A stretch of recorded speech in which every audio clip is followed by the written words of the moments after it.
చలనచిత్ర పరిశ్రమకే ఒక ఉదాహరణప్రాయంగా ఎదిగిన ఈ దర్శకుడు మనందరం ప్రేమించి అభిమానించే మన డైరెక్టర్.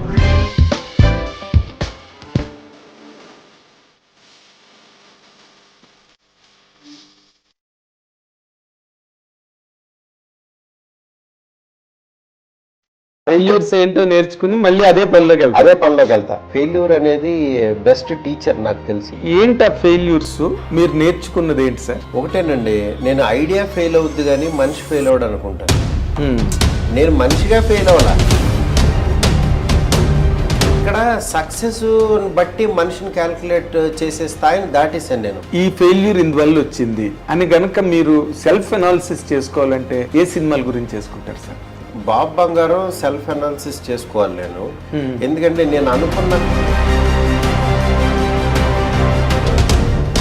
ఒక రాంగ్ గైడెన్స్ లో నేను రాంగ్ రూట్ వెళ్ళిపోయాను. నాతో ఒక ప్రాబ్లం ఏంటంటే, నన్ను విమర్శించిన ప్రతి ఒక్కళ్ళు నాకు గురువుల కింద సమానం. వెంకటేష్ లేదా సురేష్ గారు పాప వాళ్ళ తప్పులేదండి. ఎందుకంటే ఇప్పటికి కూడా మీ మీద ఏవి ఎక్స్పెక్టేషన్స్ లేవని అనుకుంటున్నారు. తీసిందే సినిమా రా, నేను వేసిందే నాట్యం అంటే ఫుల్ అయినట్టు. అది శర్మ కూడా నాకు ఎంత హెల్ప్ చేశాడో మా ఫాదరు.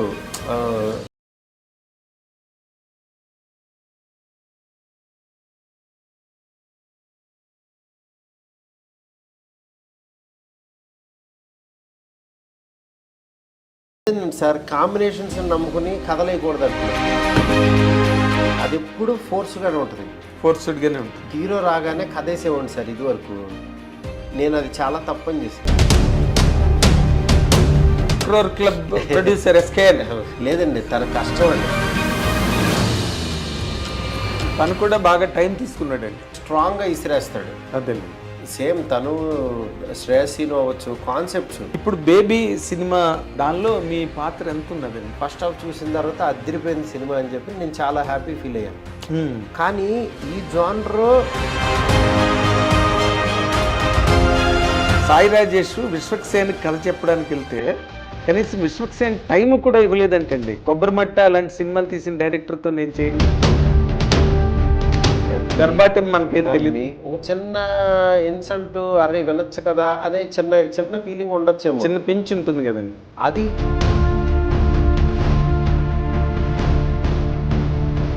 బాహుబలి, భారతీయ సినిమా బాహుబలి, మిస్టర్ పర్ఫెక్ట్ ప్రభాస్తో సినిమా అనగానే అస్సలు.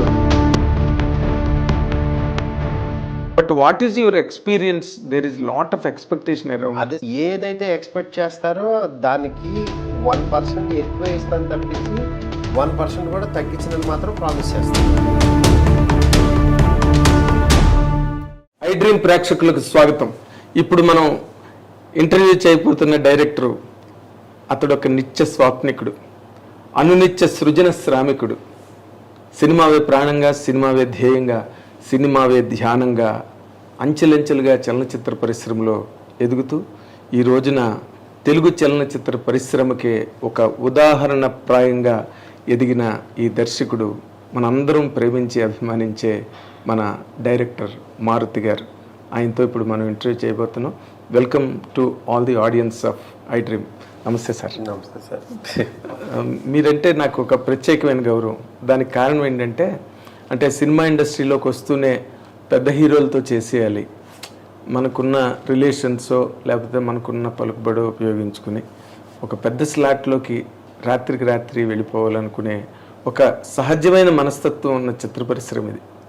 అలాంటి దాంట్లో మీరు ఒక చిన్న సినిమాతో ప్రారంభమై మళ్ళీ ఇంకో చిన్న సినిమా చేసి మీరు ఒక గుర్తింపు తెచ్చుకుని అసలు ఈ ప్రయాణం ఈ రోజున మీరు భారతదేశమే గర్వించదగ్గ బాహుబలి ప్రభాస్తో ఈరోజు సినిమా చేసే స్థాయికి మీరు వచ్చారంటే you have taken a very long time sir. Over night me success కాదు. ఈ ప్రయాణం మీద మీరు ఎట్లాగా మీరు ఎనాలిసిస్ చేస్తారండి? యాక్చువల్గా నేను ప్రయాణం గురించి కాదు, నేను ఫస్ట్ బిగినింగ్ నుంచి కూడా నేనేదో పెద్ద డైరెక్టర్ అయిపోవాలో లేకపోతే ఇంకోటి అవుదామని మాత్రం నేను యాక్చువల్గా డైరెక్షన్ దాంట్లో రాలేదు. డైరెక్షన్ కానీ సినిమా కానీ ఒక వ్యక్తి యొక్క పర్సనల్ వే ఆఫ్ ఎక్స్ప్రెషన్. అవును. అంటే ఒక కథని, సొసైటీని, తను చూసే కోణాన్ని, దాన్ని యాక్చువల్లీ ఆవిష్కరించడానికి మనకి దొరికిన ప్లాట్ఫామ్ సినిమా మామూలుగా. అవును. అది నాకు యాక్చువల్గా ఏంటంటే, నేను అప్పుడు ఈ రోజుల్లో అవి చేసేటప్పుడు నా ఎదురుగుండా అనిపించింది, చుట్టుపక్కల జరిగేవి వాటిని ఒక కథగా రాసేసుకుని, కథగా రాసుకోవటం అంటే జనరల్గా ఏం జరుగుతుందో దాన్ని ఒక టెంపోగా రాసుకుని యాక్చువల్గా తీశాను. దాని తర్వాత అసలు ఫస్ట్ నేను డైరెక్టరా కాదా అని నన్ను నేను టెస్ట్ చేసుకోవడానికి కూడా నాకు ఈ రోజుల్లో బస్ స్టాప్, ప్రేమ కథ చిత్రం సినిమాలు బాగా ఉపయోగపడినాయి. ఓకే. అంటే ఈ రోజుల్లో బస్ స్టాప్ సినిమాలు నాకు అప్పుడు అసలు ఫస్ట్ నేను డైరెక్ట్ చేయగలుగుతానా, నా సినిమా చూడటానికి వస్తారా ఆడియన్సు అని నాకు నమ్మకం కలగటం కోసం తీసిన ఇవి. లక్కీగా జనం వచ్చారు, చూశారు, ఆదరించారు, అవి పెద్ద హిట్లు చేశారు. పెద్ద హిట్లు అయినాయి.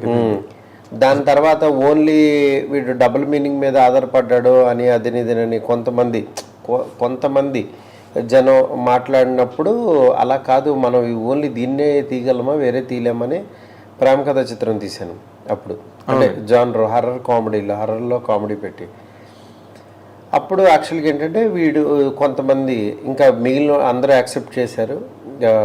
యాక్సెప్ట్ చేసిన తర్వాత దాని తర్వాత ఇంకా వన్ బై వన్ పెద్ద హీరోల దగ్గరికి వెళ్ళడానికి అసలు ఫస్ట్ నాకు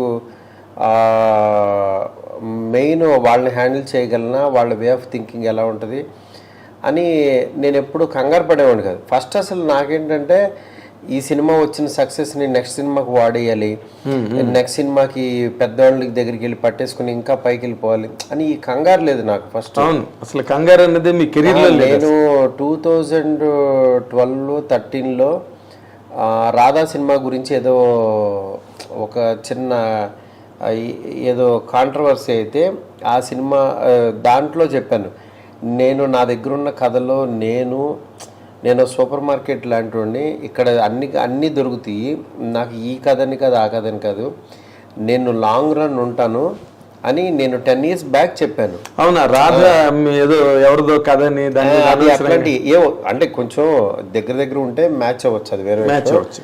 అట్లా అదో చిన్న మిస్కమ్యూనికేట్ అయితే దాని గురించి ఎక్స్ప్లెనేషన్ చేసేటప్పుడు చెప్పాను నేను మినిమం అది నా జర్నీ చాలా ఇది, నాకున్న కథలు తీయడం మొదలు పెడితే నాకు లైఫ్ సరిపోదు అని అన్నా. అంటే కథని అంటే అది నా కాన్ఫిడెన్స్ అని కాదు, నేను పని చేయడానికి వచ్చాను, నా పని ఆగదు. ఒకసారి నాకు పని కోసం పని కొన్ని సంవత్సరాలుగా వెయిట్ చేశాను. అలాంటి పని దొరికినప్పుడు నాకు ఇంకా అదే ఎనర్జీ. సండే కూడా నేను వచ్చి వర్క్ చేస్తాను, సండే కూడా మార్నింగ్ వచ్చేస్తా. నాకు 365 days నా ఆఫీసే ఇల్లు. సాయంత్రం పూట ఆఫ్టర్ 7 ఫ్యామిలీ, ఎక్కడికైనా బయటకు వెళ్తే ఓన్లీ ఫ్యామిలీతో వెళ్తాను. నేను మా వైఫ్ ఎక్కువ సినిమాలు చూస్తాం, ఫ్రెండ్స్తో ఎక్కువ కొత్త సినిమాలు. ఇట్లా కొంతవరకు నా లైఫ్ని చాలా తక్కువ దాంట్లో ఎంజాయ్ చేస్తుంటా.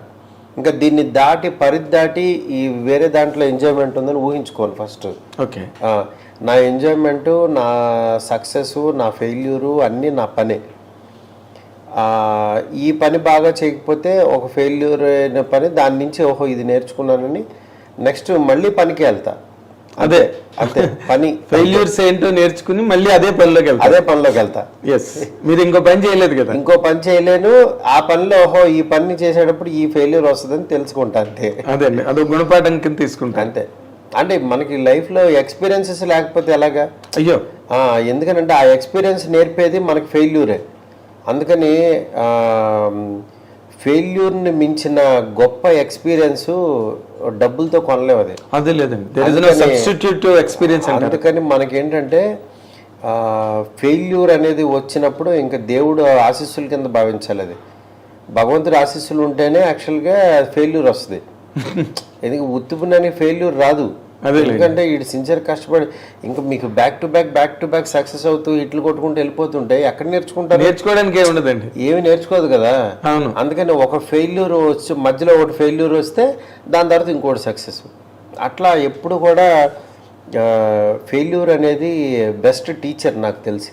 ఎగ్జాక్ట్లీ దానిలో డౌట్ లేదు. ఇప్పుడు మీరు అన్న దాంట్లోంచే పాయింట్ తీసుకుంటాను సార్. ఇప్పుడు మీకు నార్మల్గా సక్సెస్ పర్సంటేజ్ ఎక్కువ మీ కెరీర్లో. అవును. దాంట్లో ఫెయిల్యూర్స్ అక్కడక్కడ చిన్నవి అవునవును ఎవరికైనా తప్పు. అవును. వాటి నుంచి ఏంటి ఆ ఫెయిల్యూర్స్ మీరు నేర్చుకున్నది ఏంటి సార్? ఒకటేనండి, నేను ఐడియా ఫెయిల్ అవుద్ది కానీ మనిషి ఫెయిల్ అవ్వడు అనుకుంటాను.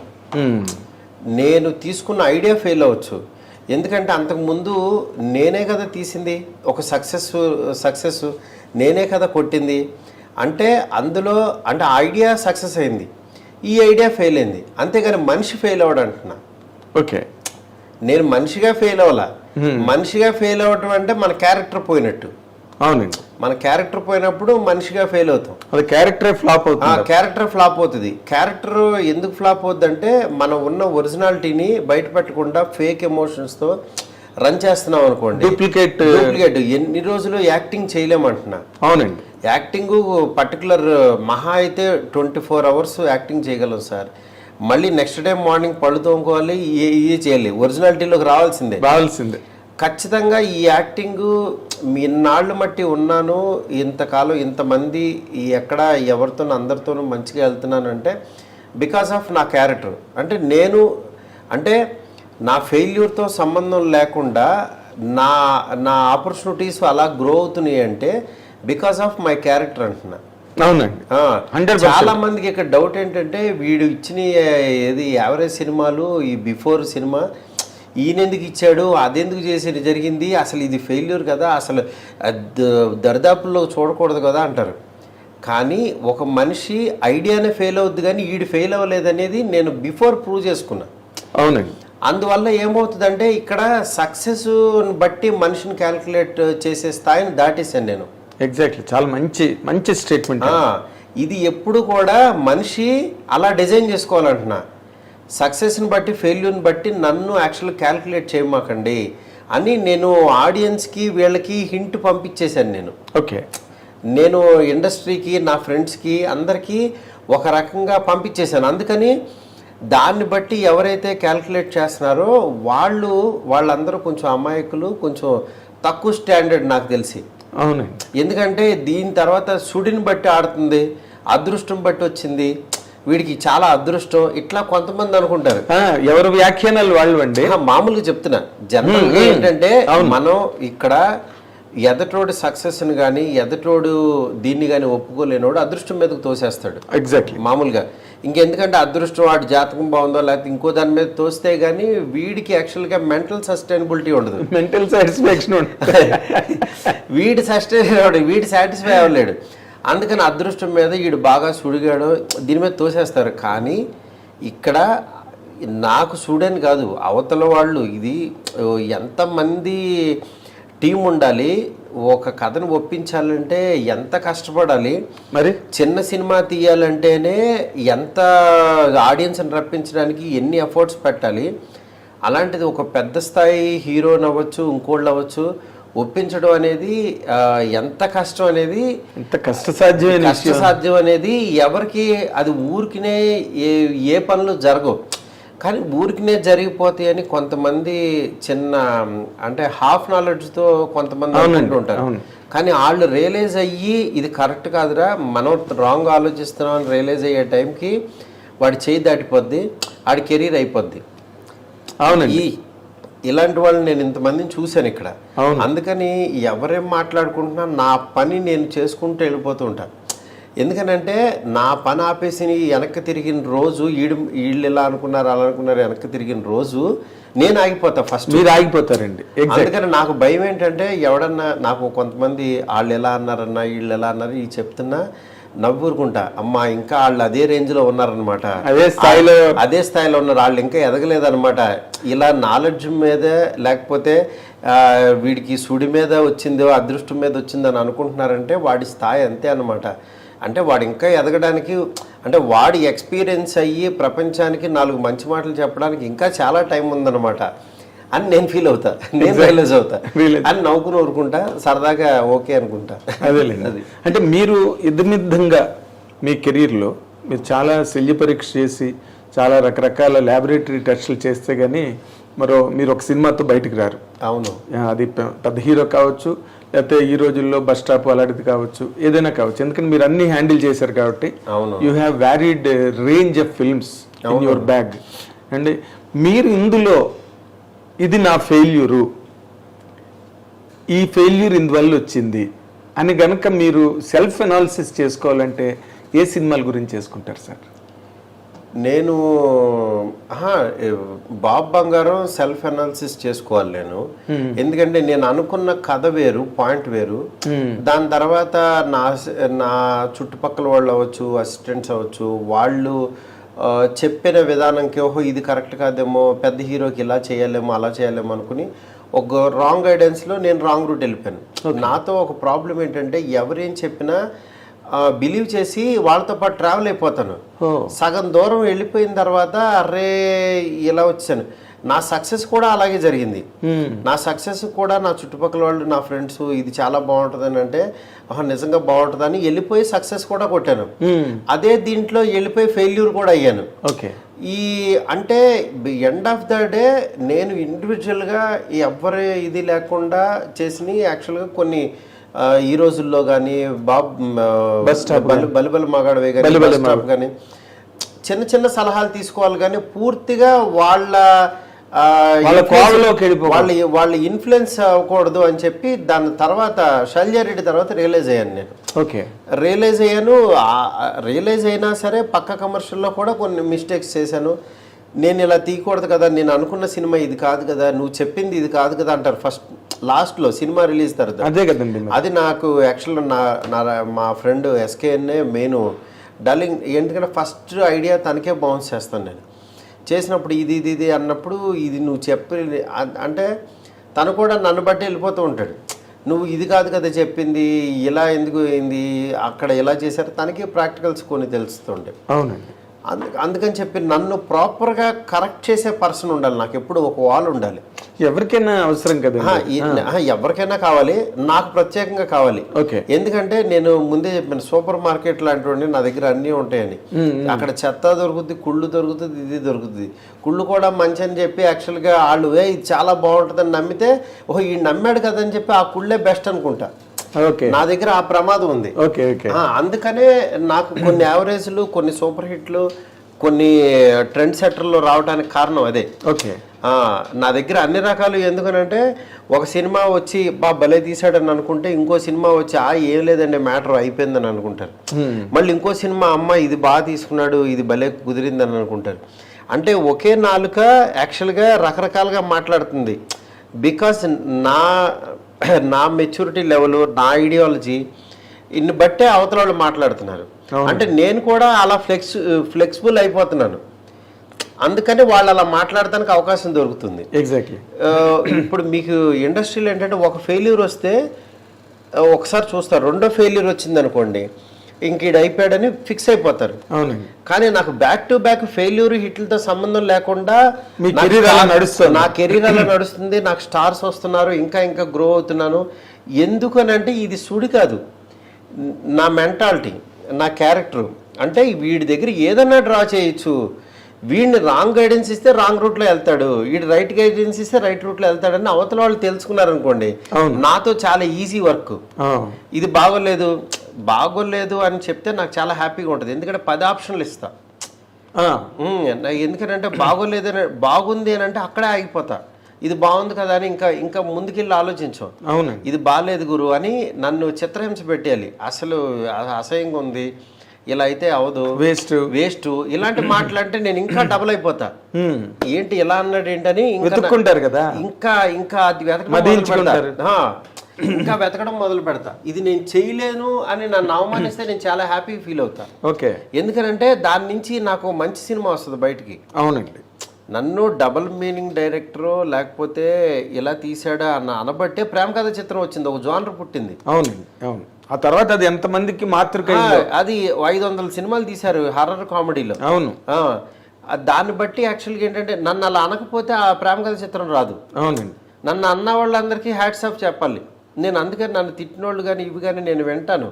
ఓహో ఈడు ఇలా ఉన్నాడని అనుకుంటే నేను ఇంకోటి ఏదో వేయాలి అని అనుకుంటా. అందరు నన్ను పొగిడే బ్యాచ్ని ఎక్కువ నేను ఇది చేయను. ఓకే. నేను చూడండి, ఎందుకంటే పొగడతల వల్ల నాకు ఉపయోగం లేదు. ఏముంటుంది, నేను నేర్చుకునేది నన్ను తిడితేనే. అదే విమర్శకుడే నిజమైన స్నేహితుడు. నన్ను విమర్శించిన ప్రతి ఒక్కళ్ళు నాకు గురువుల కింద సమానం. ఎందుకనంటే నా గురువు అన్నవాడే కొట్టి యాక్చువల్గా బోధిస్తాడు. అంతే కదా. అలాగే విమర్శకుడు కూడా, రివ్యూ రైటర్స్ అవ్వచ్చు, వీళ్ళందరూ నా కెరీర్ డిసైడ్ చేసిన గురువులు. అవునండి. ఎందుకంటే ఇలా తీయకూడదు అని చెప్పారంటే కరెక్ట్. నేను ఇంకెక్కడ నేర్చుకున్నాను? అక్కడే కదా నేను నేర్చుకుంది ఇక్కడే కదా మరి. అవునండి. అందువల్ల నేను వాళ్ళు ఎన్ని తిట్టినా నాకు మంచి పాజిటివ్గా ఫీల్ అవుతాను. అదే మీరు నార్మల్గా బాబు బంగారం కథ వెంకటేష్ లేదా సురేష్ గారు వాళ్ళందరూ కూడా 1-4 సార్లు విని కానీ ఓకే చేయరు. పాపం వాళ్ళ తప్పు లేదండి. ఎందుకంటే వెంకటేష్ గారికి నా మీద కాన్ఫిడెన్స్తో ఆయన ఈడు ఎలాగో మంచిగా తీసుకుంటాడని బిఫోర్ సినిమా బెలబెల మగాడని బట్టి ఆయన కూడా వచ్చేసారు. బట్ రన్నింగ్లో నేను కన్ఫ్యూజ్ అవుతున్నాను, నేను ఇదని చెప్పి ఆయన పాపం బాధపడ్డారు. బికాజ్ కొన్ని ఇవి జరుగుతుంటాయి. అదొక ఎక్స్పీరియన్స్ అంతే. అందుకే ఆయన ఏంటంటే నాతో మళ్ళీ కూడా తర్వాత మాకు సక్సెస్ ఫెయిల్యూర్తో సంబంధం లేకుండా ఈయన కరెక్ట్గా వాడలేదు, వీడు వచ్చినా సరే అనే ఫీల్ కొంచెం ఇదయ్యేవాళ్ళు తర్వాత. ఓకే. అట్లా అయితే నేనేమనుకున్నానంటే ఒక 30 ఏళ్ల ఒక బ్రహ్మాండమైన కెరీరు, వరుస హిట్లతో సినిమా ఇండస్ట్రీలో ఒక మంచి హీరోగా ఎదిగిన హీరో వెంకటేష్ గారు. అవును. యాక్చువల్గా అలాంటి ఆయన ఒక 30 years ఆఫ్ కెరీర్ కంప్లీట్ అవుతున్న టైంలో మారుతితో నేను చేస్తాను అని అనుకోవడం అన్నది ఆ రోజున చాలా అందరూ ఒక పెద్ద చర్చ అయిందండి. అవును. మారుతితో చేయడం ఏంటి అంటే లైటర్ వేని కోరుకుంటున్నాడా వెంకటేష్, లేకపోతే ఇంకో రకంగా ఈజీ ఫిల్మ్ ఏదైనా కోరుకుంటున్నాడా, సీరియస్గా కాకుండా మారుతిని సెలెక్ట్ చేసుకున్నాడంటే అని ఒక చర్చ జరిగింది ఇండస్ట్రీలో అన్ని చోట్ల. సో మీరు అన్న ఓకే అయిన కథను కూడా మీరు అదర్స్ వల్ల దాన్ని కరెక్ట్గా ట్రాక్లో పెట్టలేకపోయారు అన్నది. నేను అది నా ప్రాబ్లం అండి. నేను ఇన్ఫ్లుయెన్స్ అయిపోబట్టి రాంగ్ మూవీస్ వచ్చింది అంతే. అదేలే, నేను ఇన్ఫ్లుయెన్స్ అవ్వకూడదని రియలైజ్ అవ్వటమే నాకు సక్సెస్. ఓహో నేను ఇక్కడ ఇలా వెళ్ళిపోకూడదు, మరీ ఇలా బ్లైండ్గా వెళ్ళకూడదు అని దాని తర్వాత రియలైజ్ అయ్యి నేను బిగినింగ్లో ఎలా కష్టపడి కూర్చుని రాసుకుని నా సక్సెస్ని వెతుక్కున్నానో అలా నేను మళ్ళీ ఇప్పుడు పని చేసుకుంటున్నాను. అందుకని నాకు ఈ సాటిస్ఫాక్షన్ ఉంది, ఈ మెంటల్ సాటిస్ఫాక్షన్ ఉంది. ఎగ్జాక్ట్లీ. అదే ఫ్రెష్గా ఉన్నారు ఏదైనా. ఎందుకంటే మీరు అందుకే ఇందాక నా ఇంట్రడక్షన్లోనే చెప్పాను, అది నిత్య స్వాప్నికుడని, అనునిత్య సృజన శ్రామికుడు. ఏదో ఒకటి రాస్తుంటారు, ఏదో ఒకటి జరుగుతూ ఉంటుంది, ల్యాబొరేటరీ వర్క్ కంటిన్యూస్గా. మెయిన్ ఒకటే సార్, డబ్బులు మనిషి కార్ సైజు ఇల్లు సైజు పెంచుతాయి కానీ యాక్చువల్గా మన మెంటాలిటీని పెంచవు. మన మెంటాలిటీ ఏమవుద్దంటే ఇంకా ఇంకా ఇంకా ఆ ఫైర్ తగ్గిపోయి తెలియకుండా చిన్న లేజినెస్ వస్తుంది. అవునండి. ఈ లేజినెస్ డబ్బు వల్ల లేజినెస్ పెరుగుతుంది. సెటిల్ ఉన్నాం కదా, ఇంకా ఎవరికైనా మనకి ప్రెజర్ ఉండదు, వాడికి డబ్బులు ఇవ్వాలని ఇది ఉండదు, ఎవరికైనా ఇది ఉండదు, చాలా కూల్గా ఉంటుంది. కానీ ఈ కూల్నెస్లో కూడా అమ్మో మనం పని పని పని అని వెతుక్కోకపోతే, ఆ ఫైర్ అనేది లేకపోతే మన మీద చాలా పెద్ద బాధ్యత ఉంటుంది. నేను రాసిన సీన్ మీద ఒక 200 మంది వర్క్ చేస్తారు ఒక పేజ్ మీద. ఆ పేజ్కి ఎంత వాల్యూ ఉండాలి అని నేను ప్రతి పేజు ప్రతి లైను అనుకోకపోతే మంచి సినిమా అనేది రాదండి, న్యాయం జరగదు. ఫస్ట్ అసలు రిజల్ట్ సంగతి దేవుడు ఎరగండి. ఫస్ట్ నా దగ్గర ఉన్న పేజ్ వరకు నేను సాటిస్ఫాక్షన్ ఉన్నాను, నా చుట్టుపక్కల సాటిస్ఫాక్షన్ ఉన్నాను, నా హీరో హ్యాపీగా ఉన్నాడు అనేది నేను చెక్ చేసుకోవాలి. అప్పుడు ఇంకొకరి చేతిలో పెట్టకూడదు. ఫస్ట్ అసలు ఎవడో వినేసి దాన్ని పేపర్ మీద ఎక్కించి ఆ ఐడియాలజీ, నేను సక్సెస్ అయింది నా స్టైల్తో, దాంట్లో తిరగలేదు. ఆ ఒరిజినాలిటీని వేరే వాళ్ళ ఇన్ఫ్లుయెన్స్తో కనుక నేను దాన్ని కనుక చంపేశానంటే డెఫినెట్గా ఒక డూపే వస్తుంది, ఒక వేరే జెరాక్స్ కాపీలు వస్తాయి బయటికి. అందుకని ఆ రాంగ్ జెరాక్స్ కాపీలే నా ఎక్స్పీరియన్స్ అయినాయి ఇప్పటిదాకా. అది అయిపోయింది, అందుకని నన్ను నేను తవ్వుకోవటం మొదలుపెట్టాను. ఫ్యాంటాస్టిక్. లేదు మీరు అన్నది ఇందాకలు అన్నది మీరు 100% అందరూ నేర్చుకుని అడాప్ట్ చేసుకోవాల్సిన పాయింట్. విమర్శకులే మీకు గురువులు. అవును, ఎందుకంటే చుట్టూరా చేరి చిడతలు కొట్టి బాజాలు వాయించి అది పొగిడేవాళ్ళు ఎప్పుడు మన ఇంట్లో వాళ్ళ దగ్గర నుంచి మన స్నేహితులు అందరూ పొగుడుతూనే ఉంటారు సార్. అంటే ఒక సినిమా రిలీజ్ అయ్యి అది హిట్ అయిన తర్వాత దాని మంచి చెడుల మీద పొగడ్డం వేరు సార్. ఒకటి పొగడ్డానికి, తెలుగు భాషలో పొగడ్డానికి మెప్పుకోలికి కూడా చాలా తేడా ఉంది. అవును, ఇప్పుడు దాన్ని కామన్ గా వాడేస్తున్నారు. అవును, పొగుడుతున్నాడని. ఇప్పుడు మీరు బలిబెలే మగవాడివే తీశారు, మహానుభావుడు తీశారు, ప్రతిరోజు పండుగ తీశారు. ఇవన్నీ మిమ్మల్ని చూసి మెచ్చుకునే సినిమాలు. అవును, పొగడ్డం కాదు. పొగడ్డం అంటే ఇప్పుడు మీరు అమితాబ్ బచ్చన్ అంత హైట్ ఉన్నారు సార్ అంటే అది పొగడ్డం. అవును, ఏమండి, మెయిన్ ఒకటే సార్, పొగడతా మెచ్చుకోవడం వీటిల్లో కూడా ఒరిజినల్ డూప్లికేట్లు కూడా ఉంటాయి. ఒకడు వచ్చిన దగ్గర నుంచి ఇదే భజన ఉంటుంది. ఆ భజనలో కూడా మనం యాక్చువల్గా ఏంటంటే వాడిది జెన్యూన్ భజన కూడా అవ్వచ్చు, కానీ అది ఎంత స్థాయి జెన్యూనిటీలో కూడా ఎంత స్థాయి వెళ్ళాలి, ఆడు స్థాయిని మించి వెళ్తున్నాడు అనుకో, ఇంత అవసరం లేదు, ఇది సరిపోతుంది.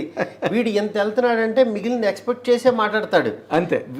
నాకు ఏంటంటే ఎదుటివాడు మాట్లాడటం మొదలుపెట్టిన తర్వాత అసలు మ్యాటర్ ఏంటో అనేది దానికి వెళ్ళిపోతూ ఉంటా. అదేలేండి. ఎందుకంటే ఏదో ఒక బొమ్మ వేసాను, బాగుంది, మామూలు బొమ్మన, వాడు అసలు ఏంటి, అసలు ఇలాంటి కళాఖండం ఎప్పుడు రాలేదన్నాడు అనుకో, అది అది మనకు తెలియాలంటున్నా. బాపు గారు కూడా ఎందుకు పనికిరాడు, ఇంకా అది మనకు తెలిసిపోవాలి. మన మనసు అది చెప్పాలి, ఈడు ఎక్కువ పొగుడుతున్నాడు రా, ఆడి పని అంటే చేసి పంపించు, ముందు ఆడిది క్లోజ్ చేసి, లేకపోతే ఈడు ఇలాగే భజన చేస్తూ ఉంటాడని మన మనసు మనకు చెప్పేయాలి. లేకపోతే నార్మల్ వేసిన దాన్ని నేను ఈడెంత పొగుడుతున్నాడు ఏంటి అని నాకైనా అనిపించాలి అట్లీస్ట్. పికాసో కూడా పనికిరాడండి, బాపు గారు వేస్ట్ అండి. అవును, అండ్ మొదలెడితే మాత్రం జాగ్రత్త పడాలి. అమ్మో చాలా జాగ్రత్త పడాలి, 100%. తర్వాత మీ మీద మీరు ఎవరో క్రిటిక్ అక్కర్లేదు, మీ మీద మీరే క్రిటిక్, నాకు అర్థమైనంత వరకు. అవును, మీరు క్రిటికల్గా కనుక ఆలోచిస్తే ఇప్పటి వరకు మీరు తీసిన సినిమాల్లో నా బెస్ట్ ఫిల్మ్ అండి ఇది. క్రిటికల్గా మీకు మీరే ఆలోచించుకుని ఈ సినిమా ఇది నాది నిజమైన హిట్. కొన్ని సినిమాలు హిట్ అవుతాయండి, కొన్ని కంపోజిషన్స్లో, కొన్ని కాంబినేషన్స్లో, కానీ ఒక డైరెక్టర్గా మీరు మాట్లాడాలంటే yes this is my hit అండి. ఎస్ అంటే ఏ సినిమా చెప్తారు? హిట్ అని కాదు సార్, అంటే ఇప్పుడు ఒక్కొక్క హిట్కి ఒక్కొక్క కారణం ఉంటుంది, అది ఒక్కొక్కటి ఆ మనసుకు నచ్చుద్ది. ఇప్పుడు బలబల మగాడవై స్క్రీన్ ప్లే బేస్డ్ ఒక క్యారెక్టరైజేషన్తో, ఒక లోపంతో ఆడియన్స్ని ఎంటర్టైన్ చేయొచ్చు అని యాక్చువల్గా హీరోకి లోపం పెట్టినా సరే ఇంతమంది చూస్తారని ప్రూవ్ చేసిన సినిమా. అవును, అది యాక్చువల్గా ఏంటంటే స్క్రీన్ ప్లే మీకు ఇంత ఫ్లా కూడా దొరకదు అది ఆ సినిమాలో. అది నా బెస్ట్ స్క్రీన్ ప్లే పరంగా. నెక్స్ట్ ఒక చిన్న సినిమా జోనర్ మార్చి మనం ఒక ఎక్స్పెరిమెంటల్గా చేస్తే హ్యూజ్ సక్సెస్ ఉంటుంది, అంత త్రూఅవుట్ దేశం అంతా ఆ జానర్ పాకుతుంది అంటానికి కారణం ప్రేమ కథ చిత్రం. నెక్స్ట్ ఒక సోషల్ ఎలిమెంట్ని చాలా అందంగా ఆడియన్స్ని ఎంటర్టైన్ చేస్తూ చెప్పచ్చు అనేది ప్రతిరోజు పండుగే. ఓ పెద్ద మనిషి చనిపోతున్నాడు అని కామెడీ చేసాం మనం అక్కడి నుంచి. అవును, ఆ కామెడీ చేస్తూ చేస్తూ చేస్తూ లోపలికి తీసుకుని వచ్చి ఒక మంచి విషయాన్ని షుగర్ కోటెడ్ లాగా చెప్పడం అనేది, అది చాలా ఇది లేకపోతే, అంటే మెచ్యూరిటీ లేకపోతే ఆడియన్స్ దేనికి నవ్వుతాడు దేనికి నవ్వడం అని తెలుసుకుంటూ ఇక్కడ నవ్వుతాడు ఇక్కడ ఏడుస్తాడు అని మనం అంత సైకలాజికల్గా గేమ్ ఆడకపోతే ప్రతిరోజు పండుగ తీయలేరు. ఎందుకంటే డైరెక్ట్గా ఒకటి మంచి సినిమాని మొదలు పెడితే ఇక్కడి నుంచి వీడు మంచి మంచి అని క్లాసులు పీకుతాడని ఫిక్స్ అయిపోతాడు. అలాంటిది నేను క్లాస్ పీకుతున్నానని మీకు తెలియకుండా నేను క్లాస్లో కూర్చోబెట్టి మిమ్మల్ని ఎంటర్టైన్మెంట్ చేస్తూ యాక్చువల్గా మీకు సినిమా తీయడం అనేది అది యాక్చువల్ ఆర్ట్. అది మాయ మామూలు మాయ కాదు, మహామాయ. ఆ మాయ నేను ప్రాపర్గా బాగా చేయగలను అనేది నా ఇది. అంటే మీరు ఫీల్ అయింది? నేను ఫీల్ అయింది. నేను రీసెంట్గా ఊరికి మళ్ళీ ఆ సినిమా చూశాను. నేను అసలు నా సినిమాలు రిలీజ్ అయిన తర్వాత థియేటర్లో చూడను, ఇంకా వన్స్ నా దగ్గర అయిపోయి అప్పటికే ఆ సినిమా రన్ అయి ఉంటుంది. అవునండి, కొంతకాలం గ్యాప్ తర్వాత ఊరికినే పెట్టి చూస్తా, ఆ రోజు నా ఐడియాలజీ ఎలా ఉంది, ఎందుకు ఆ సినిమా సక్సెస్ అయింది, నా ఆలోచన విధానం ఏంటి అని చెక్ చేసుకోవడానికి చూస్తాను ఊరికనే. అవును. చేసినప్పుడు అప్పుడు నా మెచ్యూరిటీ లెవెల్ నాకు అన్నీ ఇప్పుడున్నది దాన్ని కంపేర్ చేస్తే తెలిసిపోద్ది. నేను ఒక బొమ్మ వేసినా ఏదన్నా చేసినా లేకపోతే అది తీసేటప్పుడు ఎలా ఆలోచించాను, ఈ డైలాగ్ రాసేటప్పుడు ఎలా ఆలోచించాను అనేది మన సినిమాలే మనకి గురువులండి. కరెక్ట్గా చెప్పారు. మనం వేరే ఎక్కడికి అవే రిఫరెన్స్ బుక్స్. ఇప్పుడు మనం యాక్చువల్గా అనుకుంటాం కానీ గ్రంథాలయాలకు వెళ్ళి లేకపోతే ఇంగ్లీష్ సినిమాలు చూసి ఏదో నేర్చుకుందాం ఇది అనుకుంటాం కానీ ఏం చేయక్కర్లా. మన తెలుగు సినిమాలు మీరు ఏ సినిమాలు చూసైతే సినిమా తీయాలి అనే మీ ఆలోచన వచ్చిందో ఆ సినిమాలు మళ్ళీ ఇప్పుడున్న మెంటాలిటీ మైండ్ స్టేటస్లో మీరు వెళ్ళి చూస్తే డెఫినెట్గా మీకు అవి నేర్పిస్తాయి. మనం చేసే తప్పులు చెప్తాయి, ఫస్ట్ గ్యాప్ని చూపిస్తాయి. అప్పటికి ఇప్పటికి మనలో నువ్వు అంత బాగా వేసేవాడు స్క్రీన్ ప్లే అప్పుడు, ఇప్పుడేమో ఫ్లాట్కి వెళ్ళిపోతున్నావు అని చెప్పేస్తుంది అది. అవును నేను ఇలా రాశాను ఏంటని మనకు ఇప్పుడు అనిపిస్తుంది. అవునండి. జనరల్గా ఎంత గొప్ప ఆర్ట్ వర్క్ అయినానండి, అది సినిమా కావచ్చు, ఒక పెయింటింగ్ కావచ్చు, లేకపోతే ఒక కీర్తన కావచ్చు, ఏదైనా కావచ్చు, కానీ ఒక టైం పీరియడ్లో చేసిన దాన్ని ఒక టైము ల్యాప్స్ అయిన తర్వాత ఒకసారి వెనక్కి వెళ్ళి చూస్తే ఈ గ్రోనప్ మెచ్యూరిటీలో అరే మనం ఇదిలా చేస్తుంటే ఇంకా బాగుండేది, ఎక్కడో మన ఈ మెచ్యూరిటీ లెవెల్స్ పెరిగిన తర్వాత ఇది మనం కొంచెం బాగా చేసి ఉండవలసింది బట్ మనం అంత చేయలేదు అన్న ఫీలింగ్ ఏ వర్క్లోనైనా ఎవరికైనా వచ్చేదేనండి. ఎవరికి వాళ్ళు నో ఇది forever my best piece అని చెప్పడానికి ఈ ఆర్ట్ క్రియేటివ్ వరల్డ్లో ఉండదేమో అని అనుకుంటున్నాను నేను. కాదు సార్, ఇప్పుడు డెఫినెట్గా బొమ్మలు ఉంటాయి సార్, బొమ్మలు వేసి ఉంటాం కానీ ఆ బొమ్మలు ఇప్పుడు మనకు నచ్చవు. అంటే మనం ఆర్టేసి ఉంటాం, ఇప్పుడు బాగా ప్రొఫెషనల్ అయిపోతాం. కానీ మనకి వచ్చి రాకుండా ఆ ఏజ్లో అంత మంచి ఆర్ట్ వేయగలిగాను అని ఆ ఆర్ట్లో కనుక ఆ బ్యూటీ చూడగలిగితే మన ఇన్నోసెన్స్ కనపడుతుంది. మనిషి బ్రెయిన్ ముదిరిపోతూ ఉంటే ఇప్పుడు ఒకరిని కొడతామండి, ఒకరిని కొట్టింది తీసిన తర్వాత నెక్స్ట్ సినిమాకి ఏంటంటే ఒకటి కాదు నలుగురిని కొడదాం అనుకుంటాం. ఆ నెక్స్ట్ సినిమాకి ఇంకా ఒక లారీ మందిని కొట్టేద్దాం అనుకుంటాం. ఇంకా ఈ కొట్టడానికి ఇంకా అంత ఉండదు, అంటే ఈ నరకడం అవ్వచ్చు ఇంకోటి అవ్వచ్చు, ఇంకా అంత ఉండదు. ఇంకా ఎంతమందిని నరుకుతావు ఇది? అలా కాకుండా నువ్వు 1000 మందిని నరకాల్సిన చోట ఇప్పుడు ఒక లవ్ స్టోరీ కనుక తీయగల నీ సెన్సిబిలిటీస్ అన్నీ చచ్చిపోతూ ఉంటాయి మీకు రన్నింగ్లో. అవును, ఒకడు 2 3 ఈ సెన్సిబిలిటీస్ అన్నీ చచ్చిపోతాయి. అప్పుడు నిన్ను నువ్వు కరెక్ట్ చేసుకోవడానికి మళ్ళీ నువ్వు బిఫోర్ వచ్చి ఒక లవ్ స్టోరీ తీయగలగాలి. అప్పుడు మళ్ళీ నీ బడ్డింగ్ స్టేజ్ మళ్ళీ నీకు లైఫ్ ఉంటుంది. అవును, మళ్ళీ ఒకటితో నరకటం స్టార్ట్ చేస్తావు నువ్వు. అప్పుడు నీకు మళ్ళీ ఇంకా దొరుకుతుంది అంటున్నా స్పేస్ ఉంటాయి, స్పేస్ దొరుకుతుంది. ఇప్పుడు ఏమవుతుందంటే నేను ఈ సినిమాలో ఇంతమందిని నవ్వించాను, మళ్ళీ ఇంకా నవ్వించాలి, ఇంకా బరువేసేయాలి అనుకుని ఇప్పుడు అందుకనే యావరేజ్ సినిమా అవచ్చు, ఫెయిల్యూర్ సినిమా అవచ్చు, ఏమవుద్దంటే మన లైను మనకి పెద్ద లైన్ పక్కన హిట్ సినిమా పక్కన చిన్న లైన్ గీత పడుతుంది. అవునండి. ఈ చిన్న లైన్ అనేది ఇప్పుడు నెక్స్ట్ నేను ఏం చేసినా సరే అది పెద్ద లైన్ అవుతుంది. ఎందుకంటే చిన్న లైన్ అయితే రాదు, అంతకన్నా చిన్న లైన్ మీరు గీలేను. అంటే మ్యాక్సిమము నాకున్న నాలెడ్జ్ అవ్వచ్చు, ఇది అవ్వచ్చు, దీనికంటే బెటర్ లైన్సే గీశాను. కానీ లాస్ట్ చిన్న లైన్ గీశాను నేను. ఇప్పుడు డెఫినెట్గా బెటర్ లైన్ గీస్తా. ఈ లైన్ ఇంకా బాగా గీయగలను అనే కాన్ఫిడెన్స్తో ఇంకా ఇంకా పెద్ద చేయడానికి చూస్తా. అందుకని నేను ఎప్పుడు దాన్ని కంపేర్ చేసుకుంటా. నా మీద ఎప్పుడైతే ఎక్స్పెక్టేషన్ లేదో, అమ్మ నేను సేఫ్ సైడ్ ఉన్నాను, అమ్మ మనల్ని బాగా నీచంగా ఆలోచిస్తున్నారు, మనల్ని బాగా తిట్టుకుంటున్నారు అనుకుంటే అమ్మ మనం హ్యాపీ పొజిషన్లో ఉన్నాం, ఇప్పుడు నేను ఏం చేసినా బాగుంటుంది. అవునండి, ఏదైనా బెటర్గా చేస్తా. ఎందుకంటే నా దగ్గర నుంచి అసలు ఫస్ట్ ఎక్స్పెక్టేషన్ లేవు. నీకు లేనప్పుడు నేను ద బెస్ట్ చేస్తా. ఎక్స్పెక్టేషన్స్ లేకపోగా ఒక రకమైన మీన్ ఇంప్రెషన్ తీస్తాడు అని అనుకుంటే హ్యాపీ నేను. ఎందుకంటే నేను ఇప్పుడు ద బెస్ట్ ఇవ్వగలుగుతానని నా మనసాక్షి చెప్తుంది. అవతల వాళ్ళకి అసలు నువ్వేనా చేసింది, అంతకుముందు అదెందుకు చేసావు, అసలు నువ్వెంత టాలెంట్ పెట్టుకుని నువ్వు అదెందుకు చేసావు అని ఇప్పుడు నాకు రన్నింగ్లో అనేవాళ్ళు ఉంటుంటారు. అవునా? ఇవన్నీ ఏమవుద్దంటే వన్స్ బయటకు వచ్చినప్పుడు ఇంకోటో ఏదో వచ్చినప్పుడు దెన్ ఇట్ విల్ ప్రూవ్. అవునండి. బట్ నేను ఇప్పుడు ప్రజెంట్ ఏంటంటే హ్యాపీగా నా మీద ఏం ఎక్స్పెక్టేషన్ లేవు, నా పని నేను చేసుకుంటున్నాను. అంటే ఇప్పటికి కూడా మీ మీద ఏవి ఎక్స్పెక్టేషన్స్ లేవని అనుకుంటున్నారు? లేవని నేను అనుకోకపోతే, నా మీద ఎక్స్పెక్టేషన్ ఉంది, నేను కింగ్ని ఇది అని అనుకుంటే, నేను తీసిందే సినిమారా, నేను వేసిందే నాట్యం అంటే అది కుదరదు అంటున్నా. ఫస్ట్ నా దగ్గర ఏమీ లేదు, నాకు చాలా బాధ్యత ఉంది, నాకు రెస్పాన్సిబిలిటీ ఎక్కువ ఉందని ప్రతిరోజు ప్రతి క్షణం నా సెన్సెస్ నాకు అలా గుర్తు చేస్తూ ఉండకపోతే నేను మినిమం చేయలేను అంటున్నా. ఎక్స్పెక్ట్ చేసిన దాంట్లో మినిమం చేయలేము. మనకి భయం ఉన్నప్పుడే మంచి ప్రోడక్ట్ వస్తుంది. ఎగ్జాక్ట్లీ. ఇంటికి ఎవరన్నా గెస్ట్లు వస్తున్నారు, చుట్టాలు వస్తున్నారు అన్నప్పుడే వంట బాగా చేయాలనే దీంట్లోనే ఇంకా మోర్ కాన్షియస్గా వండుతాం. అవునండి.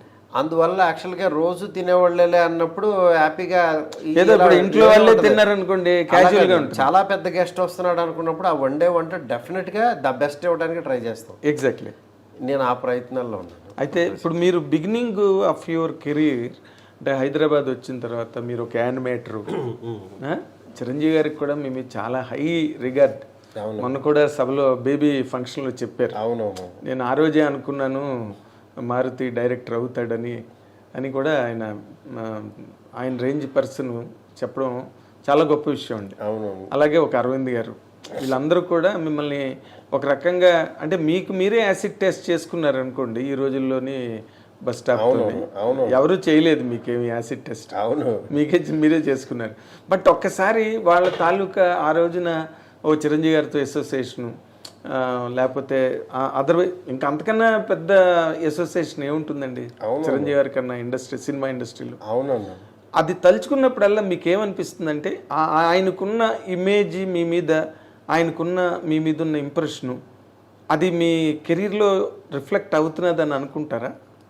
డెఫినెట్గా అండి. ఎందుకంటే చిరంజీవి గారు అంటే చిన్నప్పటి నుంచి అందరూ చెప్తూ ఉంటారు, కానీ ఫ్యాన్స్ అది చిన్నప్పటి నుంచి ఆయన సినిమాలు చూస్తూ పెరిగాము.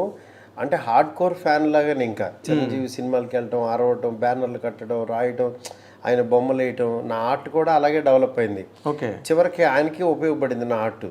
అట్లా అలా నేను పెరిగిన వాడిని, అలా ఇదైన వాడిని. చిరంజీవి సినిమాలు అంటే అంత పిచ్చి ఉండేది. అలాంటి ఇది చిరంజీవి గారి దగ్గరికి చేరటం, నేను మళ్ళీ ఆయన నోట్లోంచి అప్లాజెస్ రావటం అనేది ఇది అంటే ఒక ఫుల్ఫిల్నెస్ అనమాట. లైఫ్ ఒక ఆర్క్ ఫుల్ అయినట్టు. ఇంకా ఆయనతో సినిమా కూడా తీసేస్తే ఇంకా ఫుల్ పర్ఫెక్ట్ రౌండప్ అయిపోతుంది. అదే అసలు నేను ఆ పాయింట్కే డ్రైవ్ చేయబోయాను, మీరు వచ్చేసారు మధ్యలో. సార్ ఇప్పుడు నార్మల్గా ఇప్పుడు this is a time where Chiranjeevi garu is listening to many scripts. అవును. కొత్త వాళ్ళకి కూడా చేస్తున్నారు. ఎవరి దగ్గర ఏ మెరిట్ ఉందన్నా both the hands is inviting young merit. అవును. ఇలాంటి దాంట్లో మీరు ఎప్పుడు ఒక కథ కూడా చిరంజీవి గారికి చెప్పిన అవకాశం కానీ యూ డిడ్ నాట్ టేక్ అండి? లేదండి. ఆల్రెడీ ఇప్పుడు నేను చేసే సినిమా ఇది గనక కొంచెం డిలే అయినా ఇంకోటి ఏదైనా అయినా చిరంజీవి గారిదే చేసేవాడిని. ఓకే. చిరంజీవి గారికి కూడా కథ చెప్పడం జరిగింది. ఆయన రెడీ అయ్యారు. ఆయన యాక్చువల్లీ విల్ గో హెడ్ అని అన్నారు. అంటే మంచి ఆయన కైండ్ ఆఫ్ ఒక డిఫరెంట్ ఫిల్మ్ అవుట్ చేశారనమాట. డెఫినెట్ అంటే మామూలుగా సోషల్ సబ్జెక్ట్ అండి, ఫ్యాంటసీలేం కాదు సార్, జనరల్ సబ్జెక్టే. బట్ ఆయన కైండ్ ఆఫ్ టింజ్ ఆయన మళ్ళీ మనం చూసుకున్న ఫీలింగ్ ఉంటుంది. ఓకే. మన చిరంజీవి గారిని టైమింగ్ నేను చెప్పేది మెయిన్ ఆయనకుండే ఒక గరాన మూడు ఒక టైమింగ్ ఉంటుంది కదా. అవును అవును. ఆ కైండ్ ఆఫ్ టైమింగ్ లో ఇంగ్లీష్ ఇస్తరాకులు కట్టాలి. అవును. కొన్ని డైలాగులు ఆయన చెప్తే, ఆయన నోట్లో చెప్తేనే బాగుంటాయండి.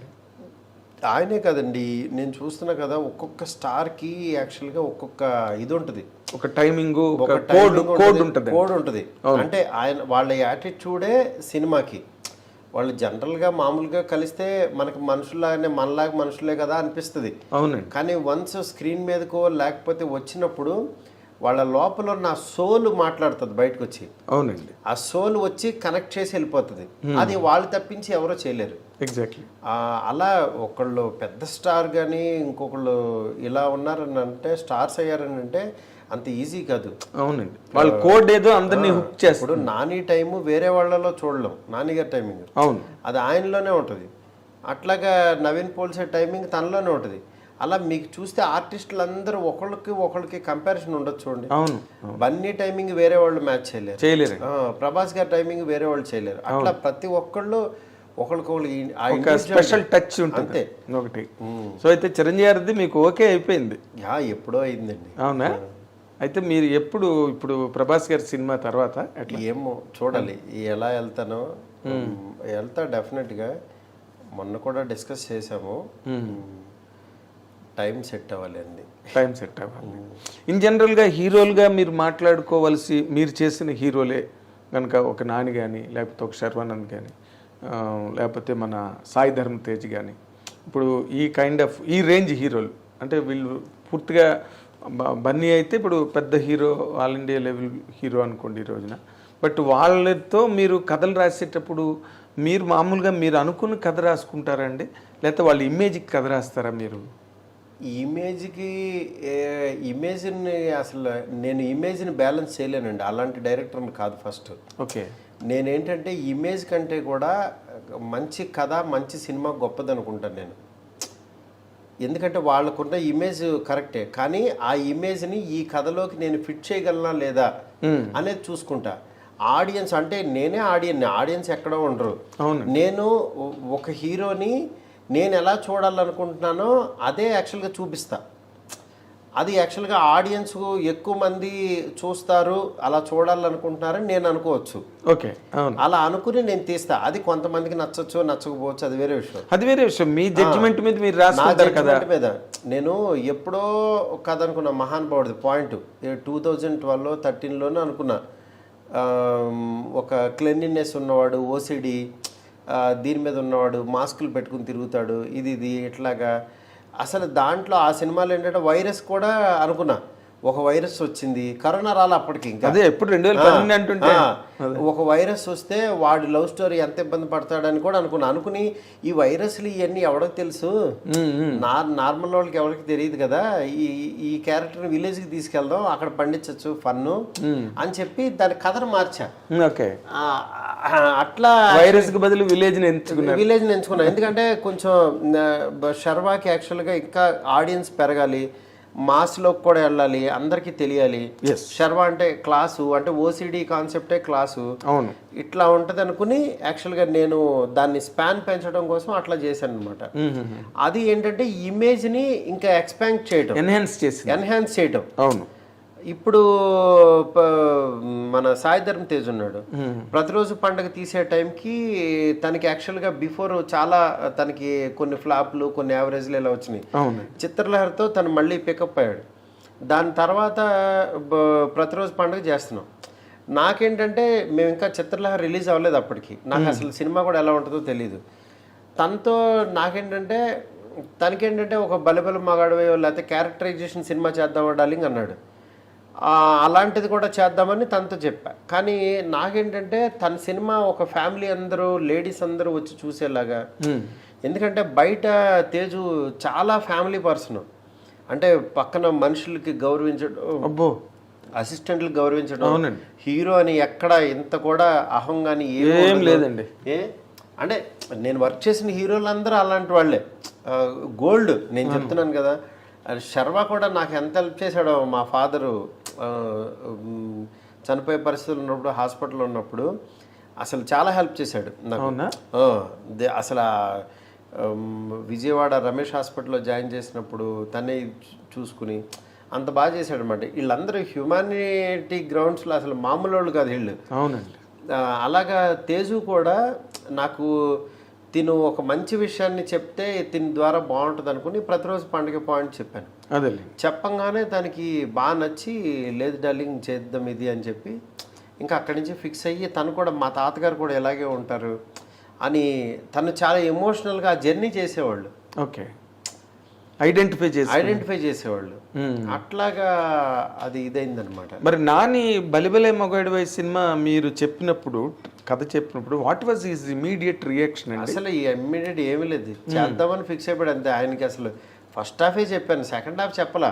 ఓకే, నేను కొన్ని ఐడియాలు చెప్తాను ఉంటానంటే మీకు నచ్చితే పెట్టుకోండి, కొన్ని సరదాగా వాడు సాంగ్లో ఉంటే ఇలాగ మర్చిపోవచ్చు అని ఆయన కూడా మంచి మంచి ఇంప్రవైజ్ బాగా చేస్తారు.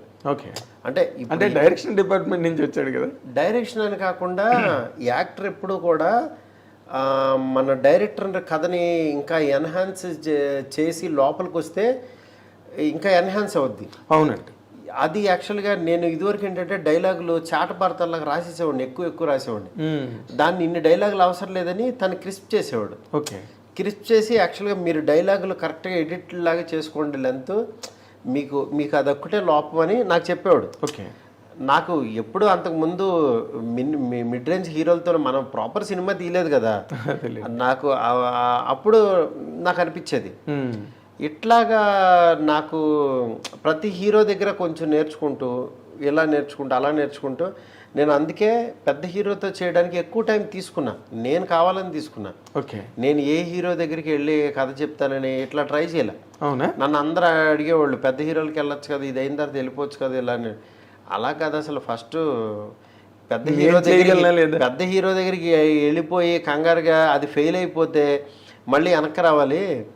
మనం అసలు ఫస్ట్ అవన్నీ ముందే చూసేద్దాం, మనం అన్ని రకాలు ఇక్కడే చేసేద్దాం, దాని తర్వాత వెళ్ళొచ్చులే అని అలా ఆగాను అనమాట. ఎందుకంటే Bunny he's my close friend, చాలాసార్లు అనుకున్నాం. అదే నాకు, ఎందుకంటే నాకు కొంత ఈ సర్కిల్తో కొంచెం ఎఫినిటీ ఎక్కువ ఉన్న మనిషిగా అవును బన్నీతో ఎందుకు చేయట్లేదు మారుతి గారు అన్నది నాకు ఒక డౌట్ ఎప్పుడు కూడా.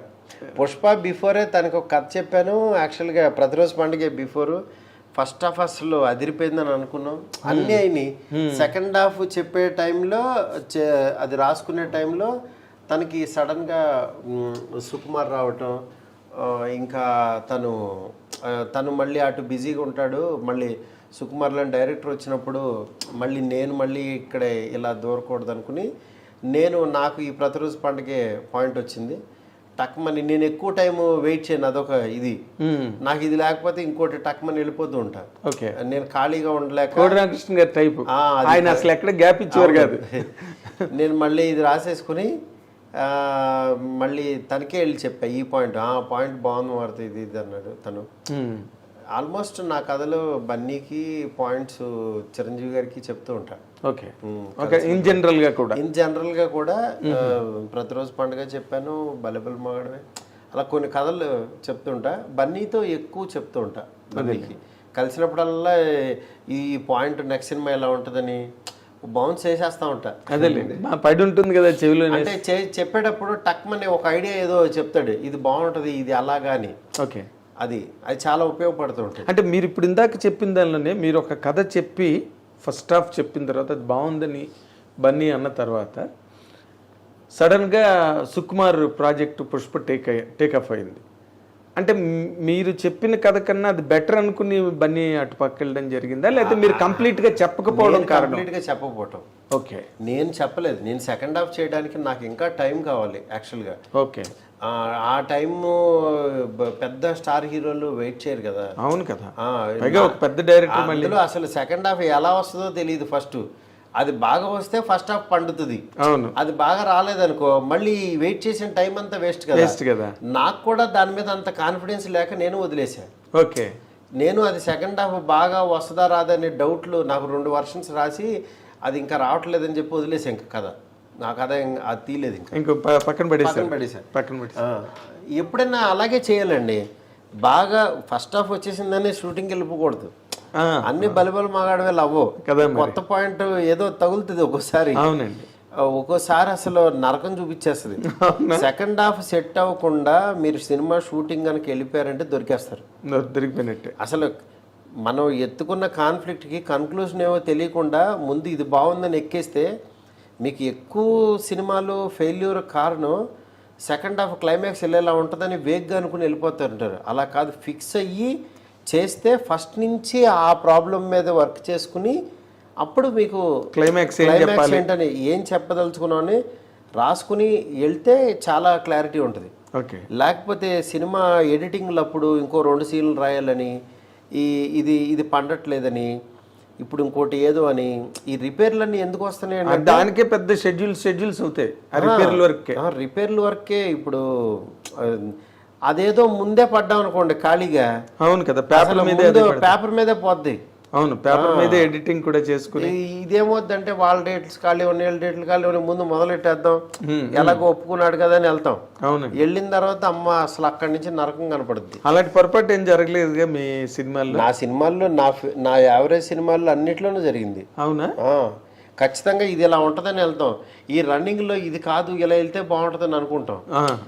బాబు బంగారం కదే, కొత్త జంట కదే, శైలజారెడ్డి కదే, పక్క కమర్షియల్ కదే అనుకుని వేరేలాగా వెళ్ళినాయి. కానీ మంచి టైటిల్ అండి పక్కా కమర్షియల్. అవును, మంచి మాస్ టైటిల్. అసలు పేలిపోతుంది అనుకున్నారు అందరూ, కానీ అది మిస్ఫైర్ అయింది. అవునవును, పోన్లేండి, మంచిది మిస్ఫైర్ అవటం. అదేలేండి, అఫ్ కోర్స్ మీరు ఇందాక చెప్పినప్పుడు మీ ఫిలాసఫీ అది అయినప్పుడు అవును నథింగ్ డ్యామేజెస్ యూ అండి. అవును, సైకలాజికల్ గా మహా అయితే ఫెయిల్ అయిన రోజు లేకపోతే ఇంకో రోజు ఆ ఒక్క రోజు కొంచెం ష్రింక్ అవుతామండి. అవును, దాని తర్వాత మళ్ళీ ఒక కొత్త పాయింట్ ఎంచుకున్న రోజు ఇంక ఎనర్జీ వచ్చేస్తుంది. ఎనర్జీ వచ్చేస్తుంది. అబ్బా ఈసారి అమ్మ భలే మంచి పాయింట్ అని ఇప్పుడు మన వాళ్ళకి, మా చుట్టుపక్కల ఉన్న వాళ్ళకి ఈ కథ డార్లింగ్ ఇది అని చెప్తా ఇది అదిరిపోద్దని, ఇది కొడతామని ఇట్లా ఫిక్స్ అవుతాం కదా. ఇక ఆ రోజు నుంచి ఎనర్జీ వచ్చేస్తుంది. కానీ ఫెయిల్యూర్ తో పాటు ఎక్కువ రోజులు జర్నీ చేస్తాం చూడండి. ఆ సినిమాతో పాటు సైకలాజికల్ గా అమ్మాయి ఈ సినిమా ఎప్పుడు రిలీజ్ అయిపోద్దిరా బాబు, ఎప్పుడు వదిలేస్తుందిరా బాబు అనిపిస్తుంది. శైలజారెడ్డి అల్లుడు ఫస్ట్ హాఫ్ బాగుంటుందండి సినిమా. అవును, సినిమా బాగుంటుంది, బట్ అలా వెళ్తూ వెళ్తూ వెళ్తూ somewhere it last the grip. మీకు కథలో చిన్న బ్రెయిన్లో కన్ఫ్యూజన్ వచ్చింది అనుకోండి డైరెక్టర్కి, ఆ కన్ఫ్యూజన్ స్క్రీన్ మీద కనపడుతుంది, ఆడియన్స్ కన్ఫ్యూజ్ అవుతాడు. అవును, మనం గీత స్ట్రైట్గా కాన్ఫిడెంట్గా గీసామనుకోండి, స్ట్రోక్ బా ఏ వేసాడు స్ట్రోక్ అనిపించేస్తుంది. అదే ఈడు వెళ్తూ మధ్యలో పక్క నుంచి వెళ్తే ఇది స్ట్రోక్ చూడండి అని అన్నాం అనుకో, అది స్ట్రోక్ ఏంట్రా అంత వంకరగా ఉందంటాడు. అందువల్ల యాక్చువల్గా కొంచెం కామన్ సెన్స్తో వెళ్ళాలి. మంచి కాంబినేషన్, పైగా రమ్యకృష్ణ గారు లేదా అన్ని అదే సార్, కాంబినేషన్స్ నమ్ముకుని కథలేయకూడదు అంటున్నా నేను. ఈ కాంబినేషన్ సెట్ చేసుకుని ఇలా తీసేద్దాం అలా తీసేద్దాం అనుకుని కథ వేసా, అది ఎప్పుడు ఫోర్స్గానే ఉంటుంది, ఫోర్స్డ్గానే ఉంటుంది, న్యాచురల్గా ఉంటుంది. ఎప్పుడైనా హీరో రాగానే కథ వేసేవాడిని సార్ ఇదివరకు, నేను అది చాలా తప్పని చేశాను. అదే కనుక ముందు నా బ్రెయిన్లో ఈ కథలు చెప్పాలని అనుకున్న వాటి మీద అన్ని కథలు సక్సెస్ అయినాయి. దాంట్లోకి హీరోలు వచ్చేవాళ్ళు, హీరో వచ్చిన తర్వాత కథ వేసేవి పోయినాయి. ఓకే, అందుకని యాక్చువల్గా నా దగ్గర ఉన్న కథకి హీరోకి అప్లై చేసినవి సూపర్ హిట్లు. ఓకే ఓకే, అది ఎప్పుడు చేయాలి, మన లోపల కొన్ని ఐడియాల మీద వర్క్ చేయాలని మన మెకానిజం ఫిక్స్ అవుతుంది. అవును, ఐడియా దాటి వాళ్ళు రాగానే వీళ్ళ దాంట్లోకి వెళ్ళేద్దాం అని అనుకుంటాం, పరకాయ ప్రవేశం చేస్తాం, కానీ మన బాడీ వాళ్ళ బాడీ సింక్ అవుతుంది అప్పుడు. అవును, ఎగ్జాక్ట్లీ అదే ప్రాబ్లం. అదే నేను అడుగుదాం అనుకున్న పాయింట్ మీరు క్రాస్ చేశారండి. జనరల్గా ఇప్పుడు మీరు కథ రాసుకుని పక్కాగా అది ఈ రోజుల్లోవా లేకపోతే ప్రేమ కథా చిత్రమా లేకపోతే ఇంకోట ఒక కథ రాసుకుని ఎస్ ఇందులో నేనే హీరో, లేకపోతే కొత్త కుర్రాడు ఆఫీస్కి వచ్చిన కుర్రాడు వీడి హీరో అని మీద నుంచి చూసి మరి వాడే హీరో రా మన సినిమాకి అని చెప్పే ప్రాజెక్టులు మీరు కంఫర్టబుల్ అండి? లేకపోతే లేదు మనం ఇప్పుడు ఒక నానితో చేస్తున్నాం, ఒక శర్వానంద్తో చేస్తున్నాం, లేకపోతే ఒక బన్నీ లాంటి పెద్ద హీరోతో చేయబోతున్నాం అనుకున్నప్పుడు మీరు ఇబ్బంది పడతారా, కంఫర్ట్ ఫీల్ అవుతారా? అలా ఏం లేదు సార్, నాకు మంచి ఐడియా ఉందనుకోండి, ఈ ఐడియా అబ్బా నెక్స్ట్ ఈ సినిమా తీయాలి, ఇది యూనిక్ ఐడియా, ఇది ఇంతవరకు రాలేదు స్క్రీన్ మీద, డెఫినెట్గా ఇది చాలా బాగుంటుంది చేస్తే అనుకున్నప్పుడు ఆ ఐడియా మీద వర్క్ చేస్తే ఈ ఐడియాకి ఎవరు వస్తారు అని చూసుకుంటా. ఒక పెద్ద హీరో, ఈ హీరో దగ్గరికి వెళ్ళి చెప్దాం, లేకపోతే ఈ హీరో రాకపోయినా సరే బిజీగా ఉన్నా ఈ హీరోకి వెళ్ళొచ్చు, ఈ హీరో బిజీగా ఉన్నా ఈ హీరోకి వెళ్ళొచ్చు అని నేను అలా 3 ఆప్షన్స్ చూసుకుంటా. ఓకే, 1 2 3 పెట్టుకుని ఆ కథ తయారు చేస్తా. ఒకవేళ కనుక వీళ్ళ ముగ్గురికి ఈ కథ వెళ్ళే టైంకి ముగ్గురు బిజీగా ఉన్నారు, సంథింగ్ ఇదేంది, ఈ కథ తయారు చేసిన అవ్వట్లేదు, అప్పుడు ఆల్టర్నేటివ్గా ఇంకో 2, నేను ఎప్పుడూ ఒక 2-3 కథలు సైమల్టేనియస్గా పెట్టుకుంటా. ఓకే, 3 లైన్లు ఉంటాయి, ఈ దానికి ఇది అవదా ఇది అవదా ఇది. ప్రతిరోజు పండుగ కదా 40 డేస్లో రాశాను, జస్ట్ ఐడియా చెప్పాను, చెప్పిన తర్వాత ఓకే అన్న ఇది రెడీ అన్నాడు, దాని తర్వాత ఒక 15 రోజుల తర్వాత వచ్చాడు, ఫస్ట్ హాఫ్ వినిపించా, దాని తర్వాత సెకండ్ హాఫ్ ఎలా ఉంటుందని చెప్పి అయిపోయింది. అట్లా నాకు ఐడియా ట్రిగ్గర్ అయితే చాలా ఫాస్ట్గా రాసేస్తాను. అదేలే, ఐడియా ట్రిగ్గర్ అవ్వకపోయినప్పుడే మీకు కొంచెం డెలివరీ ప్రాబ్లమ్స్ వస్తాయి అంతే. అదే అంటే నార్మల్గా ఎవరికైనా జరిగేది అనుకోండి, ఎవరికైనా అంతే ఈ క్రియేటివ్ ఫీల్డ్లో. అవును. తర్వాత నార్మల్గా మీరు కొంతమంది డైరెక్టర్లను కూడా ఎంకరేజ్ చేస్తుంటారండి. అవునవును, మీరు డైరెక్టర్ సార్. నాకు ఎందుకంటే నాతో పాటు నలుగురు ఎదిగితే బాగుంటుందని అనుకుంటాను. వెరీ నైస్ అండి, వెరీ నైస్ ఐడియా అది. ఎందుకంటే దాంట్లో ఈ ప్రాబ్లం ఏంటంటే కొంతమంది నార్మల్ వాళ్ళకు కూడా అలా చేసేసాను. బట్ దానివల్ల కొంచెం ఫెయిల్యూర్ అవుతాయి. ఫెయిల్యూర్ సక్సెస్ పక్కన పెడితే ఆ రోజు ఒక 100 మందికి అవకాశం ఇచ్చాం, ఒక యూనిట్ అంతా ఇదయ్యారు అనేది. అందుకనే పక్క నుంచి ప్రొడక్షన్ డెవలప్ చేసాం. అవును. ఇప్పుడు లక్కీగా ఎప్పుడు నాకు వెనకుండి నాకు హెల్ప్ చేసే ఎస్కేఎన్ ఇప్పుడు ముందుకు వచ్చేసాడు. పెద్ద ప్రొడ్యూసర్ అయిపోయాడు. 100 crore క్లబ్ ప్రొడ్యూసర్ ఎస్కేఎన్. లేదండి, తన కష్టం అండి. మీకు తెలియదు ఏముంది ఎస్కేఎన్ గురించి, మీకు కొత్తగా చెప్పాలి. అవునండి. ఎందుకంటే తను సేమ్ అంటే ఒక మనిషి సక్సెస్ అయ్యాడంటే తన వెనకాల ఒక బ్రెయిన్ ఎప్పుడు వర్క్ చేస్తుంటుంది. అవును. మా సక్సెస్ వెనకాల ఉన్న బ్రెయిన్ ఎస్కేఎన్ అట్లాగా. ఓకే.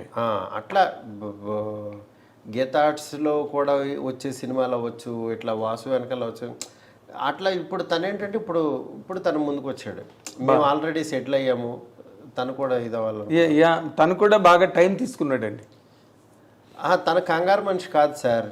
ఏదో డబ్బులు వెనకాల పడి వెళ్ళిపోవాలో లేకపోతే ఇంకోటో అది ఏముండదు. ఫ్రెండ్షిప్ ఎంజాయ్ చేస్తాడు. ఫ్రెండ్షిప్ వర్క్ను నెక్స్ట్ తను ఎంజాయ్ చేసేది ఏంటంటే ఒక మంచి విషయాన్ని ఎక్కువ ప్రపంచానికి లౌడ్గా చెప్పాలని అనుకుంటాడు.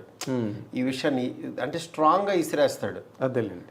సేమ్ తను శ్రేయసీను అవ్వచ్చు, కాన్సెప్ట్స్ వీళ్ళందరూ యాక్చువల్గా ఏంటంటే చాలా గ్రౌండ్ నుంచి వచ్చిన వాళ్ళు కదా. అవునండి, అవును, చాలా గ్రౌండ్ లెవెల్ నుంచి వచ్చిన వాళ్ళు. అవును, 100%. అందుకే వాళ్ళు అంత స్ట్రాంగ్గా ఫౌండేషన్ స్ట్రాంగ్ పీపుల్ వాళ్ళు. అవును, మీరు అన్న లక్ష్మి మన శ్రేయస్ శ్రీనివాస్ గారు. ఎందుకంటే ఒక ఆడియో ఫంక్షన్స్ ఇవి చేసి దాన్ని ఒక బ్రాండింగ్ లాగే బిల్డ్ చేసి మొనోపొలి అయ్యి ఇవాళ వేరే వాళ్ళు ఎవరు చేయకుండా తన దగ్గర ఇదే కాదు, ఇంకా అసలు తనతో మాట్లాడితే 100 ఐడియాలు చెప్తుంటాడు. అవును, అవును. అసలు ఈ ప్రతిదీ బాగుంటుంది. నాకు సడన్ గా ఉదయాన్నే 5 గంటలకు మెసేజ్ పెడుతుంటాడు, గురుగారు మీతో ఒక కాన్సెప్ట్ ఉంది డిస్కస్ చేయాలని. అలాగే చెప్పురా వస్తాను, ఏ టైంకి రమ్మంటావు అని అడుగుతా. I love his ideology and మనం కూడా బెటర్ అవుతాం అలాంటి ఐడియాలజీ. చాలా అడ్వాన్స్డ్గా ఉంటాడు సార్. అవును, చాలా అడ్వాన్స్డ్గా ఉంటాడు. అవును. ఇప్పుడు బేబీ సినిమా జరగడంలో కానీ లేకపోతే ఆ సినిమా ప్రారంభం, ఆ సినిమా దానిలో మీ పాత్ర ఎంత ఉన్నదండి? నా పాత్ర అంటే సార్ ఒకటే. నేనేంటంటే ఫస్ట్ అసలు సాయి రాజేష్ గురించి నాకు ఎప్పుడు ఇద్దరు క్లోజ్ ఫ్రెండ్స్, ఎస్కేన్ సాయి. నేను హృదయకాలయం సినిమా టీజర్ చూసి అబ్బా భలే తీశాడు ఎవరో ఇతను అని చెప్పి ఎస్కేని చెప్తే నా ఫ్రెండే సాయి రాజేష్ అంటే డార్లింగ్ మంచి విషయం ఉన్నోడులా ఉన్నాడు, ఒకసారి మాట్లాడదాం, దాంట్లో ఏమన్నా కావాలంటే డబ్బులు పెడదామని నేను పిలిచి 35 lakhs పెట్టాను అప్పుడు.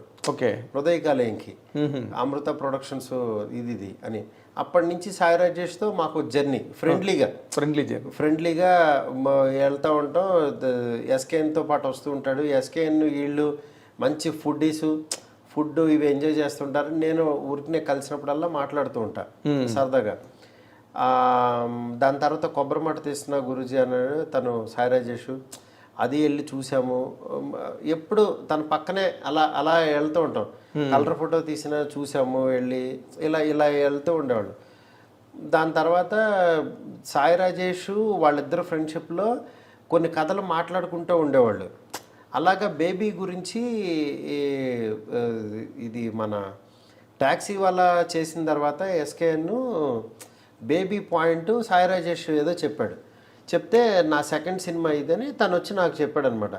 డార్లింగ్ సాయి రాజేష్ దగ్గర ఒక పాయింట్ విన్నాను, అదిరిపోయింది, నేను చెప్తున్నాను డెఫినెట్గా కొడతాం, అది మళ్ళీ కల్ట్ సినిమా అని తిను 2 సంవత్సరాల క్రితమే చెప్పాడు నాకు. చాలా చాలా నమ్మేవాడు. నేను అప్పటికి ఇంకా కథ కూడా వినలేదు. దాని తర్వాత ఒకరోజు సాయి రాజేష్ ఫస్ట్ హాఫ్ చెప్తాన్నాడు, ఒకసారి అన్నాడు.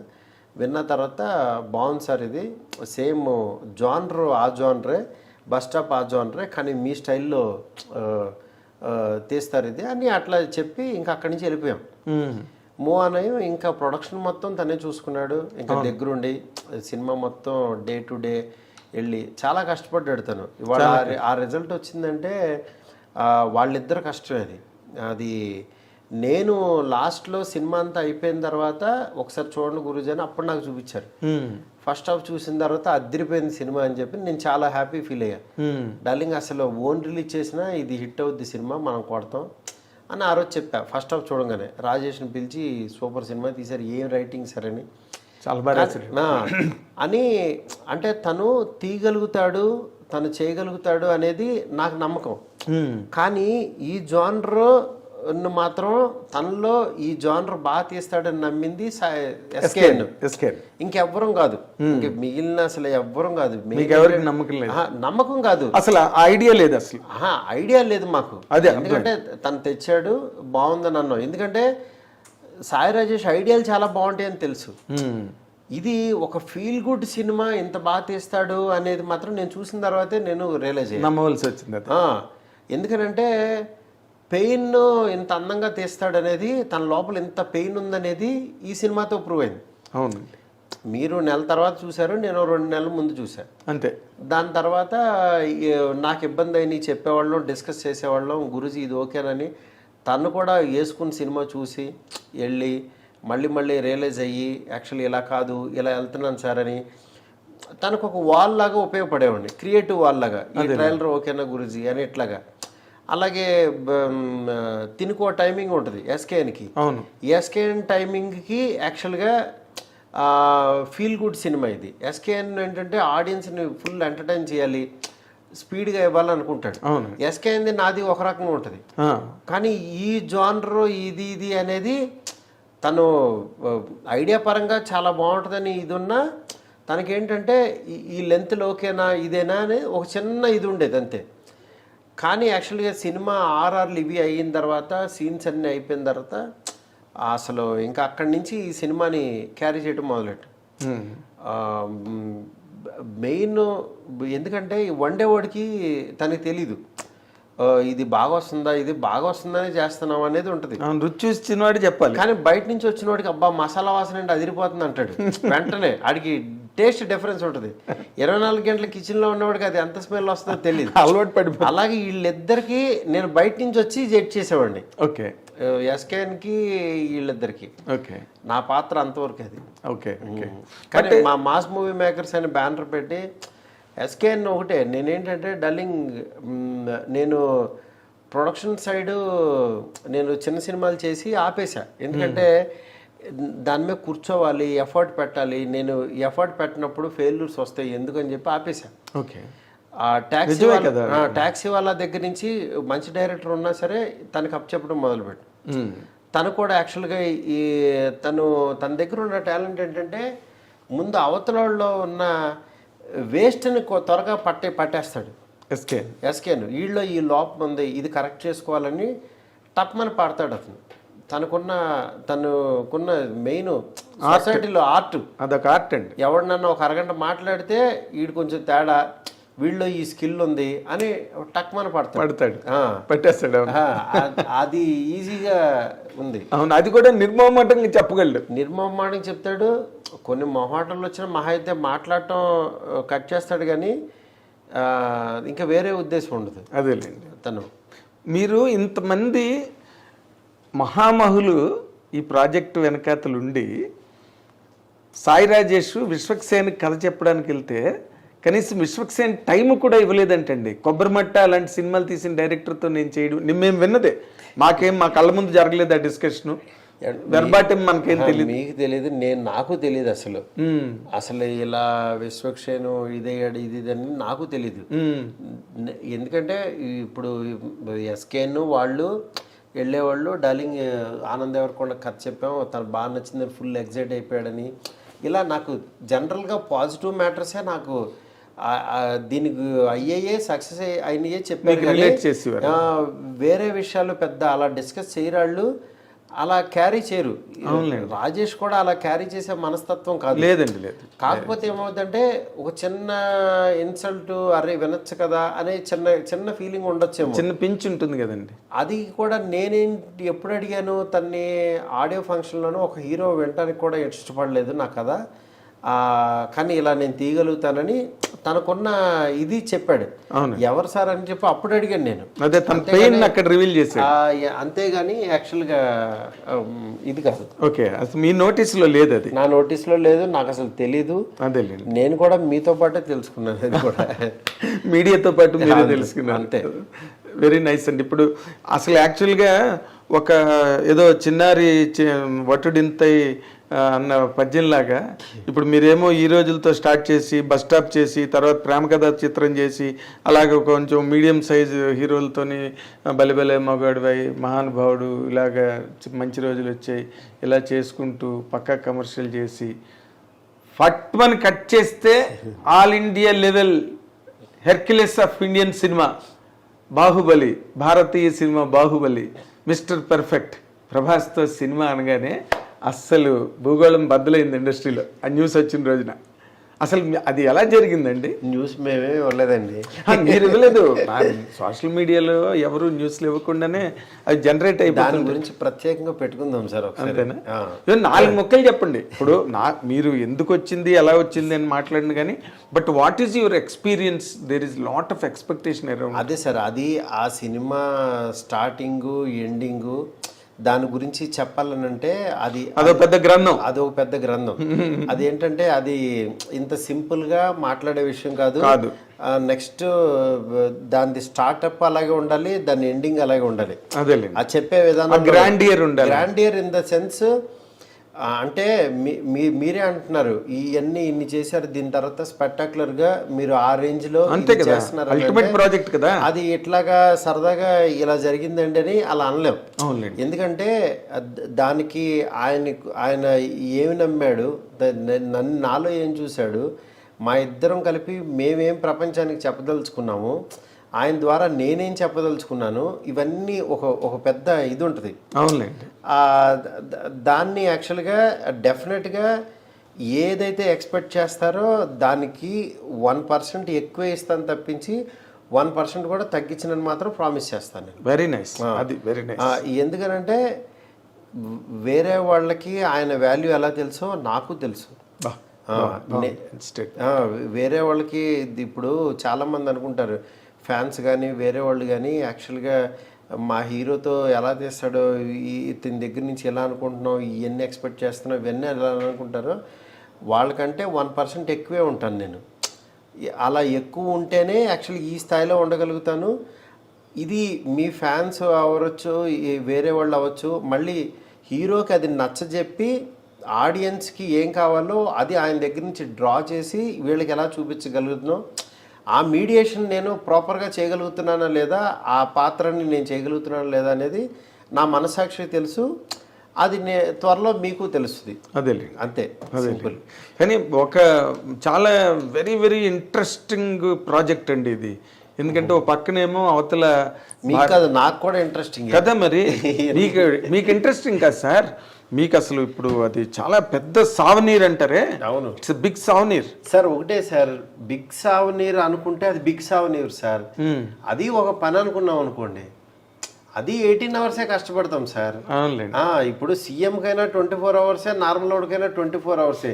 అమ్మ సీఎం సీట్లో కూర్చున్నా నాకు 4 గంటలు ఎక్స్ట్రా కావాలంటే ఏమి రావండి. కానీ మన వర్క్ని యాక్చువల్గా ఈ సీఎం పదవిని ఎలా ఇది చేస్తున్నాం, ఎలా టైం ఇస్తున్నాము, మెంటల్ పీస్ ఎలా గెయిన్ చేస్తున్నాం, మధ్య మధ్యలో బ్రీతింగ్ స్పేస్ ఎలా పెట్టుకుంటున్నాం, దేనికి ఇంపార్టెన్స్ ఇస్తున్నాం, దేనికి మన మాట అవ్వచ్చు, మన పని అవ్వచ్చు, దానికి వాల్యూ ఎంత ఇస్తున్నాం అనేది ఉంటుంది.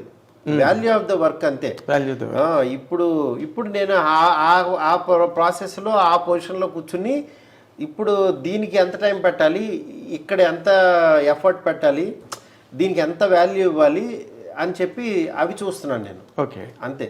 Very nice. అంటే ఒకదానికి మాత్రం మేము ఐ డ్రీమ్ తరఫున మీకు థ్యాంక్స్ చెప్పాల్సిన, నేను నాగేంద్ర కుమార్ జర్నలిస్ట్గా కూడా నేను మీకు థ్యాంక్స్ చెప్పాలి. అదేంటంటే నార్మల్ మైండ్ సెట్స్ ఎట్లా ఉంటాయంటే ప్రభాస్ రేంజ్ ప్రాజెక్ట్ చేస్తున్నప్పుడు వాళ్ళు అంత తొందరగా అసలు యాక్సెస్ అవ్వరు, మాట్లాడరు, ఏదో అసలు ఇంకా అల్టిమేట్ ప్రపంచాన్ని ఓపెన్ చేస్తున్నట్టుగా.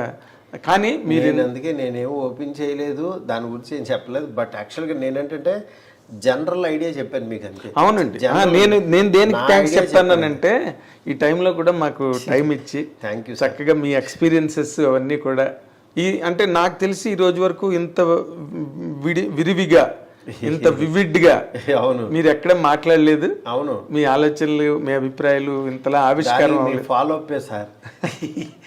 ఎందుకంటే నేను గబుక్కును ఎవరిని ఇబ్బంది పెట్టను. నాకు మీరు నా మీద చూపించిన ప్రేమ అవచ్చు, అభిమానం అవచ్చు, నా ద్వారా ఏదో చెప్పదలుచుకున్నారు, అందుకనే ఈ టైం ఇలా కుదిరింది. ఎగ్జాక్ట్లీ. అంటే మీ జర్నీ నాకు చాలా ఇంట్రెస్ట్ అండి. ఆ జర్నీ ఉందే అక్కడి నుంచి ఒక ఒబ్లివియన్ అంటారు, అంటే ఒక శూన్యం నుంచి వచ్చి అవును ఒక వర్క్లోకి వెళ్ళి ఒక యానిమేటర్గా అక్కడి నుంచి 2 సినిమాలు చేసి మళ్ళీ మెల్లిగా ఇంకో స్టెప్ ఎక్కి ఆ journey, I love that journey అండి. మీరు వాళ్ళు ప్రభాస్ సినిమా చేస్తున్నారని కాదు నాకు అడ్మిరేషన్, అవును, but your journey created all that admiration in me for you. అందుకని నేను ఎప్పుడైనా అసలు I wanted to bring out many things from your heart and you have really fetched me that opportunity to really at this point of time. Thank you. So much thank you.